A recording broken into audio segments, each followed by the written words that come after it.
अस्सलाम वालेकुम दोस्तों, मेरा नाम है अली और मैं साथ हमेशा की तरह मौजूद दाऊद और आप देख रहे हैं इस वक्त क्रिकेट की दुनिया पे अली एंड दाऊद शो को। किसको देखना तो है दोस्तों, आप लोग से बात करने जा रहे हैं, बात करेंगे कि T20 वर्ल्ड कप से पहले क्या आईसीसी ने बड़ी खुशखबरी सुना दी है ऐसी कि इंडिया में थोड़ा जश्न जो है वो स्टार्ट हो गया है और पाकिस्तानी फैंस थोड़ा सा नाराज हुए हैं। क्या वो कहानी आ रही है, जरा इसके ऊपर बात करेंगे विराट के हवाले से।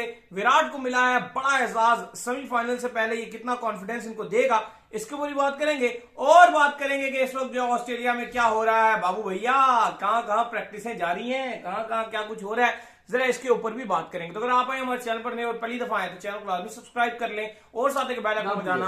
बात का आगाज करते हैं नंबर वन खबर के साथ जो हमारे पास आ रही है। तो जो नंबर वन खबर आ रही है वो हमारे पास यही आ रही है कि आप पहले विराट के हवाले से थोड़ी बात कर लेते हैं। तो विराट कोहली को जो है प्लेयर ऑफ द मंथ का अवार्ड जो है वो आईसीसी की जानिब से दे दिया गया। जो उनकी शानदार किस्म की परफॉर्मेंस थी अगेंस्ट पाकिस्तान, वो छा गए उस परफॉर्मेंस के बाद और प्लेयर ऑफ द मंथ का अवार्ड ले उड़े हैं जी। बिल्कुल, आईसीसी ने आज प्लेयर ऑफ द मंथ का ऐलान कर दिया और विराट कोहली द किंग कोहली को आईसीसी ने नॉमिनेट किया है कि वो है अगले आईसीसी के इस महीने के, और बनता भी है जिस तरीके से उनका ये मंथ गया है, आउटस्टैंडिंग मंथ किया विराट कोहली का विद द बैट। तो वो छाए हुए नजर आ रहे हैं, रन मशीन है और इस T20 वर्ल्ड कप 2022 के भी लीडिंग रन स्कोरर जा रहे हैं, रन के अंबार लगा रहे हैं, T20 रैंकिंग में उनकी जंपें लग रही हैं, रन बना रहे हैं, खूब मैच जो मैन ऑफ द मैच के अवार्ड्स हैं वो लेके ओढ़ रहे हैं। जो उन्होंने फॉर्म ली थी एशिया कप के एंड से, एशिया कप से आप ले लें, वहां पे शुरू में भी रन बनाए थे, 35-40 बनाए थे और बाद में फिर अफगानिस्तान के सेंचुरी, जिस तरीके से बाद में उन्होंने बैटिंग किया, कमाल धमाल बैटिंग की है।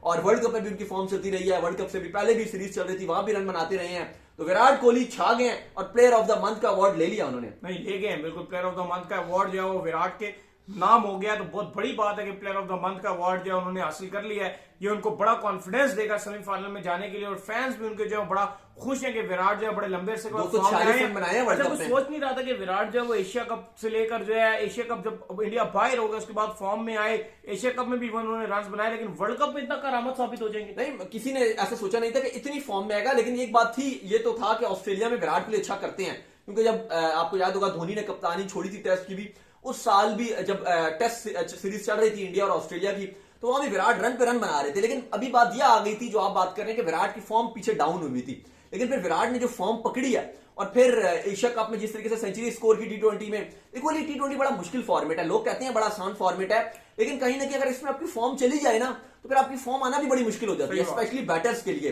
क्योंकि देखो एक ऑलराउंडर होता है ना, उसके लिए फिर भी डिफरेंट होता है कि यार वो बॉल भी डाल रहा है, बैटिंग भी कर रहा है, जैसे हार्दिक है या बाकी है, उनके लिए थोड़ा मुश्किल इतना नहीं होता कि चलो विद द बॉल कर दिया, बैटिंग में 20-22 रन भी बना दिए तो आप मैच विनर बन जाते हैं। लेकिन अगर आप ऐसा प्योर बैटर हैं तो आपको अच्छे स्ट्राइक रेट से अच्छी बैटिंग करनी है और मैच जितवाना है।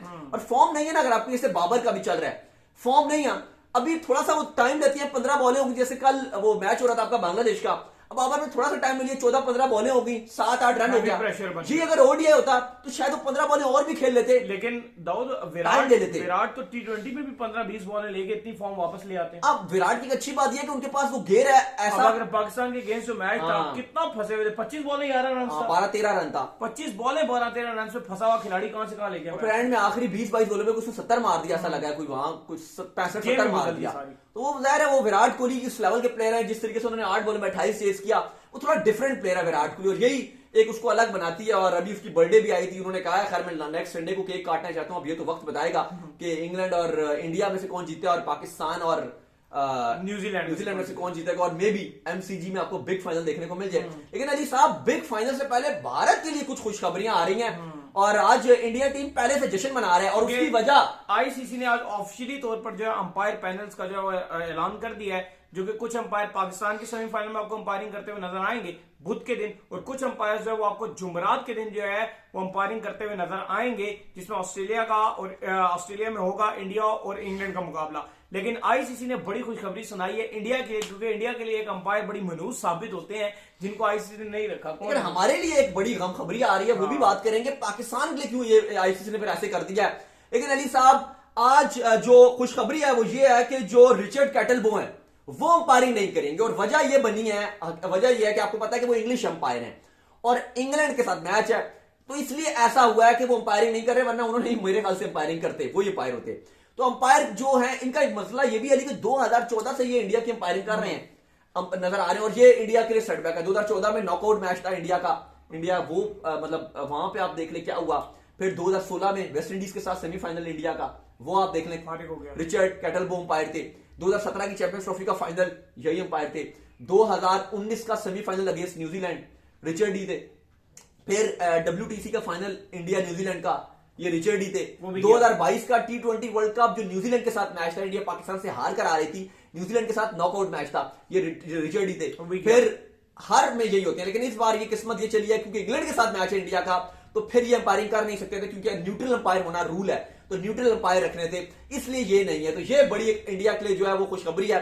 ऐसा नहीं है कि इंडिया के खिलाफ डिसीजन लेते हैं, मैं आपको पहले लेट मी क्लियर, ऐसा नहीं है, लेकिन ये वो काली बिल्ली है, होते हैं। ये साबित मलूस है, काली बिल्ली है इंडिया के लिए कि ये निकलेगी तो इंडिया हारेगा ही हारेगा। और क्रूशियल टाइम है, लेकिन हम ये चाहते हैं कि ये अंपायर हमारी अब हमारे भी पैनल की तरफ आ जाए, क्योंकि हमारा भी जो है पैनल अनाउंस हो गया और ऐसे अंपायर हमारे पैनल में आ गए जिसका हमेशा ही हमसे मसला हुआ, चाहे वो 2017 हो, चाहे वो जो है वो अभी का वो बाबर आजम से उस दिन पिछली बार वो 9 के ऊपर झगड़ा बन गया था उनका, वो कोई और 2015 में सबके साथ ये फंस जाते हैं। कौन पाकिस्तानी अंपायर के साथ जो रेसमस है, इनके साथ बड़ी लड़ाई होती रहती है, तो ये अंपायर लगा दिए गए आपकी ऑन फील्ड के अंपायर। आईसीसी ने सुबह हमें मैसेज भी कर दिया था, ईमेल आता है आईसीसी का, जो मीडिया के लोग होते हैं सब, तो सुबह सुबह आईसीसी ने पहले रिलीज कर दिया था, फिर बाद में प्रेस रिलीज भी आ गई आईसीसी की।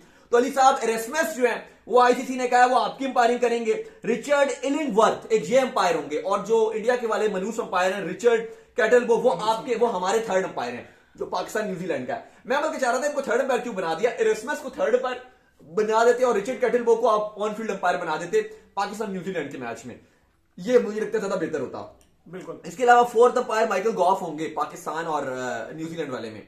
जबकि अगर आप दूसरी तरफ आते हैं, अच्छा मजे की बात यह कि जो आपके अंपायर हैं वो दोनों बुढ़े अंपायर हैं, तो ये थोड़े से डिसीजन जो है इनके थोड़े जिद्दी से होते हैं, आपको पता है कि एक बार ले लें तो फिर अड़ जाते हैं। लेकिन जो सेमीफाइनल 2 है इंडिया वर्सेस इंग्लैंड का, उसमें ठीक है आप बात तो कर रहे हो कि इंडिया को फायदा हो गया, लेकिन एक इंग्लैंड का फेवर वाला अंपायर है यहाँ पे, कुमार धर्मसना। क्योंकि आपको याद होगा कि जब वो वाकया हुआ था 2019 के अंदर, जब खेल रहे थे न्यूजीलैंड और इंग्लैंड का फाइनल हो रहा था, और वो प्लेंटी बेन स्ट्रोक को जो 5 रन की दी थी, बाद में बड़ी वो कंट्रोवर्शियल बन गई थी कि वो 5 रन नहीं देने चाहिए थे, तो वो इसी ने दिए थे, और फिर बाद में सेल्फी भी ली थी न्यूजीलैंड के साथ, न्यूजीलैंड के अंपायर होने पे। इसके अलावा जो सेकंड अंपायर होंगे वो पाउल रैफल हैं, जबकि थर्ड अंपायर जो है वो क्रिस जैफनी है, जबकि रो टकर फोर्थ अंपायर होंगे इंडिया के और इंग्लैंड के मैच में। बड़े इंपॉर्टेंट 2 मैचेस हैं जी, लेकिन कहीं ना कहीं आप देखो तो ये इंडिया के पॉइंट ऑफ व्यू से बड़ा ये एक रिलीफ वाला पॉइंट है, क्योंकि इंडिया वही बात है कि लोग कहते हैं यार 2013 के बाद से इंडिया कोई आईसीसी इवेंट नहीं जीत सका, लोग ये जरूर कहते हैं कि 2013 के बाद से इंडिया कोई आईसीसी इवेंट नहीं जीत पाता,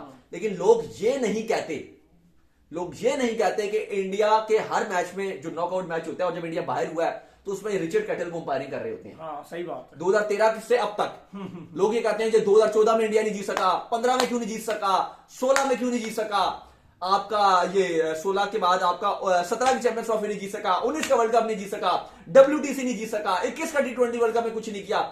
ये नहीं कहते कि हर मैच में रिचर्ड कैटलबो अंपायरिंग कर रहे होते हैं। आईसीसी भी इज इक्वल टू क्या है, ये बांग्लादेश क्रिकेट बोर्ड नहीं, ICC equal to PCB equal to ICC plus नहीं, ये बांग्लादेश ऐसा करवा के कोई ऐसा काम करवाता है कि यार जान के ये अंपायर हो लगे। अच्छा, सबसे ज्यादा तमाशा बांग्लादेश में जो है फिर देखा जाता है, कोई इंडिया अगर हार जाए बहुत खुशी मनाते हैं बांग्लादेश, है ना? नहीं, बड़ा मजेदार सीन बना हुआ है इस वर्ल्ड कप में तो, क्योंकि देखो वर्ल्ड कप ये full of surprises and shocking से भरा हुआ है, तो हर जब पाकिस्तान अच्छा नहीं करता तो वो पाकिस्तानी फैंस कहते हैं आईसीसी इक्वल टू बीसीसीआई, फिर पाकिस्तान ने जब साउथ अफ्रीका को हराया या अच्छा किया तो फिर इंडियन फैंस कहते हैं ICC equal to PCB sorry. तो कहानी बड़े मजेदार चल रही है, आप एंड में पता चलेगा कि किसके इज इक्वल होगा, जो चैंपियन टीम बन गई वही होगा आईसीसी इज इक्वल टू अब बीसीसीआई या पीसीबी। बड़ा मजेदार चल रहा है। लेकिन अभी इंडिया को एक और फायदा भी हुआ, जो दूसरी खुशखबरी मिली है, जो हमने कल भी तस्करा कर रहे थे, कि जो रूल है आईसीसी का सेमीफाइनल का, वो यही आपको बताता है कि अगर बारिश हो जाती है सेमीफाइनल में और रिजर्व डे में भी बारिश होती है तो इंडिया को फायदा होगा, इंडिया चला जाएगा, इंडिया और न्यूजीलैंड को फायदा होगा इस सिनेरियो में, पाकिस्तान और इंग्लैंड को, क्योंकि रूल यह है कि जो अपने पॉइंट टेबल पे टॉप कर रहा होता है फिर उसको बारिश की सूरत में उसको आगे जाने का मौका मिलता है। तो ये एक इंडिया का फायदा है कि अगर इंडिया का मैच में बारिश हो जाती है या मैच नहीं हो पाता या मैच धुल जाता है तो फिर ये उनको बेनिफिट मिलेगा, इंडिया आगे जाएगा, पाकिस्तान और इंग्लैंड दोनों के लिए नुकसान होगा क्योंकि सेकंड पे आती है। क्योंकि मैं इसलिए बारिश की बात कर रहा हूं कि जो इंडिया और इंग्लैंड का जो मैच है उससे एक दिन पहले बड़ी तेज बारिश है और पूरा शाम को बारिश है, शाम को 6 से 10 बजे तक पूरी इवनिंग में बारिश है। तो अगर उस दिन अगर इंडिया का वो मैच पहला उधर हो रहा होता, यानी कि पहला मैच पहला सेमीफाइनल अगर एडिलेड में होता तो वो धुल जाता, ये आपको पता है? बिल्कुल सही बात। अगर सेकंड सेमीफाइनल की जगह पहला सेमीफाइनल टाइम ही वो रख ले और दूसरा वो रख लेते, यानी कि अगर इंडिया को खेलना होता आपके बुध के दिन, बुध को खेलना होता अगर एडिलेड में, तो आपका मैच धुल जाता। लेकिन अच्छी बात है कि वो लेकिन इंडिया की प्रैक्टिस इफेक्ट होगी इससे, ये मैं आपको बता दूं। इंडिया और इंग्लैंड दोनों की जो प्रैक्टिस सेशन है वो होगा, इसलिए कल इंडिया का जो प्रैक्टिस सेशन रखा गया है वो रखा गया कि मस्ट प्रैक्टिस होगी, क्योंकि गुंजाइश नहीं है, तो इसलिए रखा गया है। अच्छा अली साहब, जरा ये वसीम अकरम बड़ा पाकिस्तान की जो सोशल मीडिया की जो है टीम, उसके ऊपर बड़ा मीटर हुए हैं। सही मायनों में गुस्सा है। उनका ये मानना है वसीम अकरम का कि यार हमारा जब दौर होता था तो हम जो भी बात करते थे ड्रेसिंग रूम से, इवन बाहर आ जाए तो बड़े झगड़े बन जाते थे कि किसने लीक किया, किसने लीक किया। तो ये तो खुद ही उनकी मीडिया की टीम जो वहां कैमरा लेके खड़ी होती है और कैमरे से सारी वीडियो बना रहे होते हैं, खिलाड़ी एक दूसरे को बैकअप कर रहे होते हैं, बाबर आजम लगे होते हैं, नवाज तू मेरा विनर खिलाड़ी है लेकिन मैं तुझे जो अवर नहीं दूंगा, हारिस तूने फिनिश कर आना है, फिनिश करके, लेकिन ओपनिंग तुझे नहीं दूंगा, फिनिश करके आना है लेकिन ओपनिंग मेरा बच्चा तू नहीं जा सकता। अच्छा एक बात बताओ, ये बड़ी अच्छी बात है कि नवाज टूटा हुआ है, उसने सर पकड़ा हुआ है अपना। बाबर आजम के तो नंबर बढ़ रहे हैं, नहीं आपके कप्तान के तो नंबर बढ़ रहे हैं कि वो आके कह रहा है जी तू मेरा मैच विनर है। वो अलग बात है कि ना उसको जिम्बाब्वे के अगेंस्ट ओवर दिया, ना उसको जो है ये बांग्लादेश के अगेंस्ट ओवर दिया, और खाली बैटिंग में भेज के उसका कॉन्फिडेंस डाउन हुआ है। लेकिन सब ने तारीफ की बाबर की कि जबरदस्त कप्तान है, हमने भी कहा ठीक अच्छा कप्तान है, लेकिन कहीं ना कहीं नवाज उसके लिए क्या था, क्या वो हार्ट ब्रोकन नहीं हो गया कि यार मेरी पूरी वीडियो तुमने रगड़वा दी बना के कि जी ये बिल्कुल डाउन है, फारिग हुआ है, उसको बेदत करवा दिया। ये बताएं। नहीं सही कह रहे हैं आप, जिस तरह उसकी वीडियो बनाई और जिस तरह कैमरास उसके मुंह के अंदर के, तो देखें कितना ज्यादा उसके ऊपर प्रेशर बना दिया था। अब देखो आप हर वो अब एक बात बताएं खाली, आपके जब पहले आपकी जो मिडिल ऑर्डर फेल हो रहा था पूरे एशिया कप में, आपके टॉप ऑर्डर रिजवान हर वीडियो मैच जीतने के बाद आते थे और आपको मिडिल ऑर्डर पे बात करते थे कि ठीक है हमारा मिडिल ऑर्डर परफॉर्म करेगा, ठीक है वो नहीं कर रहा, करेगा। लेकिन आपका अब टॉप ऑर्डर फेल हो रहा है, क्या आपके मिडिल ऑर्डर ने एक बार भी आके बोला कि हमारा टॉप ऑर्डर कुछ नहीं कर रहा? बेचारों ने कुछ नहीं, वो कुछ भी नहीं बात करते, लेकिन आप उनको, और हकीकतन तौर पे वो पहले भी बेकसूरी थे। आपका टॉप ऑर्डर 80% बॉलें खेल रहा था। आज हम बात इसलिए कर रहे हैं बैठ के क्योंकि अब खबर आई है हमारे पास आपके सिडनी से, और खबर यह आई है कि जो आपके हेडन है उन्होंने कहा है जी कि Babar Rizwan match winner player हैं और मैंने ये उनके ऊपर छोड़ा हुआ कि वो ओपन करते हैं, जो इस नंबर में भी खेलते हैं, और मुझे बड़ा भरोसा कि वो अच्छा करेंगे। लेकिन अली साहब आपके दोनों ओपनर्स ने ओपनिंग स्लॉट छोड़ने से इनकार कर दिया, मना कर दिया। बात ये इतनी सी कि आपके जो 9 प्लेयर हैं, 11 खेलते हैं ना, आपके जो 9 प्लेयर हैं उनमें से किसी तीसरे से लेके 11वें तक उसको नहीं पता कि मेरा नंबर क्या है। सही बात है। पिछले 1 साल से उसको अपना नंबर नहीं पता कि मैंने किस पे खेलना है। 10 मिनट पहले कोच और या टीम मैनेजमेंट या कप्तान उसको बताता है कि तुमने जाना है, सब में चेंज होता है। लेकिन आपके जो 2 ओपनर हैं वो कहते हैं कि हमने नहीं छेड़ना, और हकीकतन तौर पर खुदा न खास्ता मैं बात कर रहा हूं, अगर वर्ल्ड कप में कोई ऊंच नीच होती है तो उसके जिम्मेदार आपके ओपनर ही होंगे। अभी तक आपके ओपनर ने कोई कसर नहीं छोड़ी आपकी टीम की लगवाने में, लेकिन वो एक कुदरत का निजाम और एक फैंस की दुआएं और एक आपका मिडिल ऑर्डर जो आपको आगे लेकर गया। एक हमारी कुदरत का निजाम, एक आपका मिडिल ऑर्डर। सिडनी वो आपका जो मैच था लास्ट मैच सिडनी में, अफ्रीका वाला मैच, हाँ सही बात है, अफ्रीका वाला मैच था। क्या किया रिजवान ने, बाबर ने, शान मसूद ने, क्या किया? कुछ भी नहीं किया। किसने जितवाया? शदाब ने, हारिस ने, इफ्तिखार ने, इन्होंने जितवाया। बॉलिंग में फिर आपको जितवाया। आपका बांग्लादेश वाला मैच जब बाबर रिजवान दोनों आउट हुए हैं, और अली साहब उस समय आपको पता है कैसे हिसाब किताब था? आपका रिक्वायर्ड रेट जो 127 का टारगेट था, 128 का टारगेट, वो आपका रिक्वायर्ड रेट 9 को टच कर रहा था, 9 को। और फिर आपको क्रेडिट दो कि हारिस ने, और जिस तरीके से वर्ल्ड में आपने गेम को खत्म किया, उसने बैटिंग अच्छी किया और आपकी नैया पार करवा दी। तो सिर्फ कहने का मकसद इतना है कि आपको अपने रैंकिंग से निकलना पड़ेगा, अपने सेल्फिश से निकलना पड़ेगा। कल पाकिस्तान के ट्विटर पर टॉप ट्रेंड था सेल्फिश वर्ड, सही बात है, टॉप ट्रेंड पे था।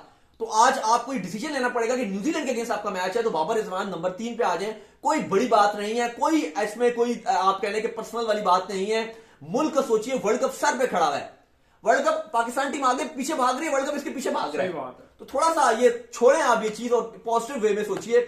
लेकिन मैं आपको इंडिया के पॉइंट ऑफ व्यू से भी एक बात बता दूं कि इंडिया को भी अगर वर्ल्ड कप में कुछ करना है, वर्ल्ड कप जीतना है अगर, तो भाई अक्षर पटेल की जगह आपको यूसुफ चहल को डालना पड़ेगा टीम में, लाजमी। इंडिया को अगर आगे जाना है, इंग्लैंड को हराना है, अगर ताबड़तोड़ करना है, स्पेशली अगर इंग्लैंड को हराना है, क्योंकि अगर यूसुफ चहल खेला तो इंग्लैंड को कम से कम, अगर उसने वो देखो इंग्लैंड के भी प्लेयर के वो एक जैसे प्लेयर है, मारने वाले प्लेयर हैं।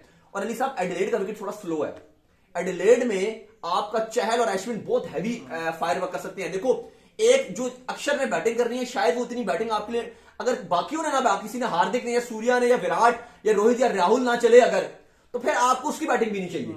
अक्षर की भी। सही बात। लेकिन चहल आपको ये करके दे देगा, मैं आप लिखवा विकेट्स निकाल के दे लें, देगा। वो आपको 4 ओवर में अगर उसने 20 से लिविंगस्टोन या बेन स्टोक्स को या एक और को आउट बटलर कर को दिया, पकड़ लिया, बटलर को कैच पकड़ लिया, पकड़ लिया, वो 3 विकेटें ऐसी होंगी जो शायद वो 3 प्लेयर मैच विनर होंगे इंग्लैंड गेम चेंज कर के। देंगे। सही बात है। और अब तो सॉल्ट को भी खिला रहे हैं इंग्लैंड वाले, मलान बैठ रहा है बाहर। तो बहरहाल आते हैं फिर अगले शो में। तो उम्मीद करते हैं कि आज का हमारा शो आपको लगा। स्नैप से वीडियो को लाइक कीजिए, हमारे चैनल को सब्सक्राइब कीजिए, साथ लेकर बेल आइकन को बजाइए और एक और काम कर लीजिए, हमारे फेसबुक पेज को फॉलो कर लीजिए, लिंक डिस्क्रिप्शन में मिलता है। बाय बाय, ख्याल रखिएगा।